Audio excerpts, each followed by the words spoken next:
Other news this morning, the public is weighing in on a proposed new power plant that would be built along the coast in Carlsbad.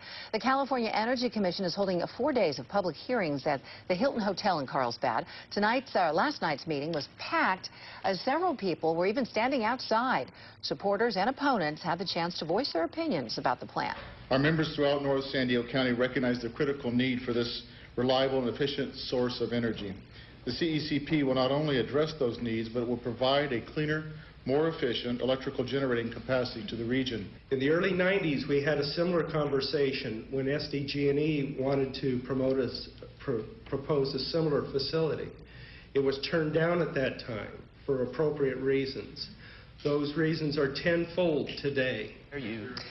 The meetings will continue tomorrow at 6 p.m. KUSI's Ed Lenderman will take a closer look at the project right now. No matter where you go in picturesque Carlsbad, the big stack from the aging Encina power plant is often in view. Residents say they've learned to live with the plant. They just don't want to live with a second plant on the coast. Actually entrap more sea life. That's why commissioners and staff from the state's Energy Commission are here for the week. Encina's owner, NRG Energy of Princeton, New Jersey, wants to build a second, more modern plant on a site just to the northeast of Encina, a site that borders Interstate 5 and Agua Hedionda Lagoon.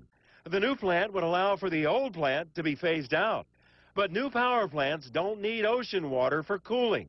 Carlsbad and many of its residents want the plant at a more inland location, and the city has offered NRG alternative sites.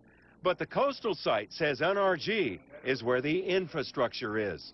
We have all the transmission lines, both gas and electric, come here, and there's a very large switchyard that serves the whole region. And to move all of that infrastructure somewhere else is going to be very expensive to ratepayers. So we're mindful of the cost. What's more, says Lloyd, the alternative sites provide significant safety issues for the nearby airport. The city of Carlsbad is obviously frustrated in that it's willing to site a new power plant in the city, just not here. The coastline for San Diego is one of the things that makes the region so special. We need to try harder. There are other locations available. They may not be as easy because it would involve moving some infrastructure, but we think our coastline's worth it. We think we need to try as hard as we can to find a better location in an industrial part of the city. The city also raises safety issues. The Carlsbad Fire Department isn't happy with what it says is the lack of access to NRG's site. The best way to ensure that the old plant comes down, and it has some very inefficient old boilers, we need to replace them. And the best place to replace them is right there on the property, as far away as we can get from the ocean, grant you that, but they need to be down there where they can plug into everything that's still there. And it's now time to reclaim our coast for the enjoyment of the public. Lots of issues associated with this project. Here's another, Caltrans. Remember where the site is? What about Caltrans's plans to expand I-5? Part of this week's discussion. In Carlsbad, Ed Lenderman, KUSI News.